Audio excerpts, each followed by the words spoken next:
RKJM itu kan cuma 2 biji dokumen. Nah, 2 biji dokumen, periode pertama dan periode kedua. Satu periode kan 4 tahun. Nah, yang lama juga kepala sekolah yang lama kalau ada, dan yang Bapak sendiri buat sekali.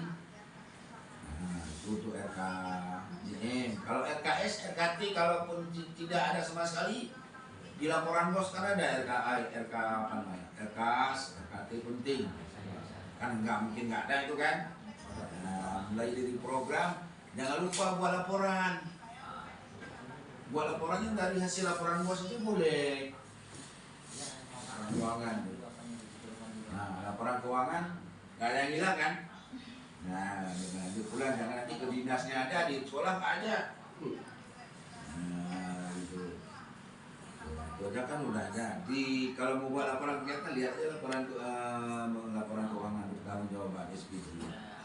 Karena untuk SPJ laporan keuangan itu ada beberapa bukti juga. Khusus dari pengelolaan sarpras itu juga itu pembiayaan ya, pengadaan sarana prasarana tadi, kegiatan situ semua itu, kegiatan ekskul, kegiatan sekolah lah kan, dananya kan dibor. Kalau Bapak paham saya sangat sulit dari laporan itu nyari apa yang udah dilakukan. Makanya jangan nanti dia ada tapi nggak ketemu gitu. Ya.